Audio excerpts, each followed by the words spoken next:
Hustle culture didn't arrive quietly. It kicked the door open, slammed a motivational quote on the wall, and told everyone that sleeping was for losers. Somewhere between inspirational podcasts, Instagram reels, and grind-set screenshots, working nonstop became more than a habit. It became an identity. Hustle culture isn't just about working hard. It's about believing your worth is directly tied to productivity, that rest must be earned, and that slowing down is a moral failure. Psychologically, this shift rewired how millions of people perceive success, self-esteem, and even guilt. At its core, hustle culture exploits a very old psychological trigger: fear of scarcity. Humans are wired to respond aggressively when resources feel limited, and modern capitalism has mastered how to manufacture that feeling. Even in a world of abundance, we're constantly reminded that opportunities are rare, time is running out, and someone else is always working harder than us. This activates survival psychology, pushing people in a chronic overdrive. Hustle culture thrives because it convinces the brain that stopping equals falling behind, and falling behind equals extinction. The most seductive part of hustle culture is how it disguises anxiety as ambition. Many people believe they're chasing goals, but psychologically, they're running from fear. Fear of being average, fear of disappointing family, fear of financial insecurity, fear of being irrelevant. Hustle culture doesn't calm these fears, it weaponizes them. It reframes anxiety as motivation and exhaustion as dedication. Over time, the brain starts associating stress with progress, creating a loop where rest feels uncomfortable and overwork feels productive, even when it's destroying mental clarity. One of the most dangerous psychological tricks of hustle culture is intermittent reward. You don't get paid every time you grind harder, but sometimes you do. A viral post, a surprise client, a promotion. These unpredictable rewards trigger the same dopamine circuits as gambling. The brain learns, if I just push a little more, something good might happen. This keeps people stuck in cycles of overwork long after it stops being rational. Hustle culture doesn't promise success. It promises possibility, which is far more addictive. Social comparison fuels the fire. In the past, people compared themselves to coworkers or neighbors. Now they compare themselves to curated highlight reels of entrepreneurs, influencers, and CEOs who appear to be winning nonstop. Psychologically, this distorts reality. The brain struggles to differentiate between statistical outliers and achievable norms. Seeing someone claim they work 18 hours a day and love it creates pressure to match an unrealistic standard. Hustle culture thrives in digital environments because comparison is constant and unavoidable. There's also a deep moral layer to hustle culture that often goes unnoticed. Work becomes a measure of virtue. Being busy means being good. Being tired means being committed. Taking breaks starts to feel lazy, even when productivity drops. This moralization of work is psychologically powerful because it ties identity to output. When productivity slows, self-worth collapses. People don't just unsuccessful unsuccessful, they feel like bad people. That's a dangerous mental equation to live with long-term. From a business psychology perspective, hustle culture creates short-term gains and long-term damage. In the beginning, intense work periods can lead to rapid progress.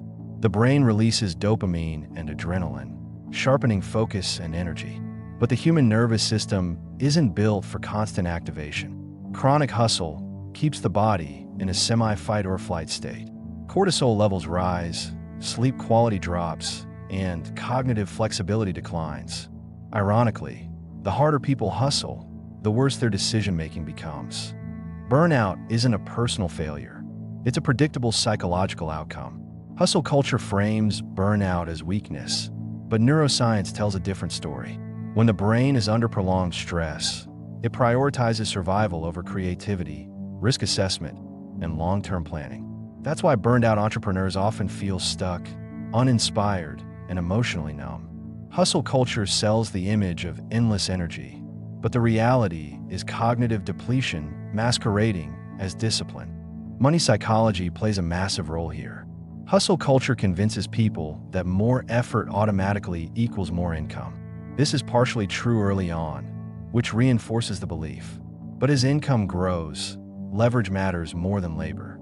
Systems outperform stamina. Strategy beats sacrifice. Hustle culture rarely talks about this shift because it would undermine its core message. Psychologically, it's easier to sell work harder than work smarter because effort feels controllable, while systems require patience and uncertainty. Another hidden psychological trap is identity fusion. When someone's entire sense of self is built around hustling, stopping feels terrifying. Who am I if I'm not grinding? Who am I if I'm not busy? This creates resistance to rest, delegation, or scaling. Even successful people struggle to slow down because hustle has become their personality. The brain clings to familiar identities, even when they're harmful. Hustle culture exploits this by turning work into a badge of honor. There's also a class-based illusion baked into hustle culture. It often promotes stories of extreme success without acknowledging starting advantages, social capital, or luck. Psychologically, this creates internalized blame. When people fail despite hustling, they assume it's because they didn't work hard enough. This self-blame keeps them compliant, exhausted, and chasing an ever-moving target. Hustle culture rarely questions systems. It individualizes failure. Interestingly, hustle culture thrives most in uncertain economies. When job security disappears and inflation rises, people feel compelled to monetize every skill, every hour, every hobby. Side hustles become survival strategies. Psychologically, this blurs the boundary between work and life. The brain never fully relaxes because potential income is always on the table. Even leisure becomes transactional. This constant calculation drains joy and increases anxiety, even when earnings improve. From a behavioral standpoint, hustle culture reduces intrinsic motivation. When everything is framed around output, metrics, and money, the joy of learning and creating fades. The brain becomes reward-dependent, needing external validation to stay engaged. This is why many hustlers feel empty even after achieving goals. The dopamine spike fades quickly, and the next milestone feels just as unsatisfying. Hustle culture promises fulfillment, but often delivers chronic dissatisfaction. The irony is that many of the people who promote hustle culture don't actually live it anymore. Once they've built wealth, they shift toward leverage, delegation, and lifestyle design. But the message they sell remains grind-heavy because it's aspirational and emotionally charged. Psychologically, people buy narratives more than strategies.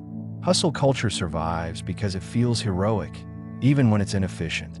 There's a growing psychological backlash to hustle culture, especially among younger generations. Concepts like slow productivity, deep work, and mental wealth are gaining traction. This isn't laziness, it's adaptation. The brain is recognizing that sustainable success requires recovery, reflection, and strategic focus. Interestingly, people who step away from hustle culture often report higher clarity, better income decisions, and stronger long-term performance. True productivity psychology focuses on energy management, not time abuse. It recognizes that creativity emerges in rested states, that insight often comes during pauses, and that overworking narrows perception. Hustle culture fears stillness because stillness reveals uncomfortable truths. It reveals when effort isn't aligned with purpose. It exposes when work is being used as emotional avoidance. In money and business psychology, the most successful individuals eventually unlearn hustle culture. They stop glorifying exhaustion and start optimizing for clarity, leverage, and decision quality. They understand that the brain is the primary asset, not the number of hours logged. Hustle culture may build momentum, but wisdom builds longevity.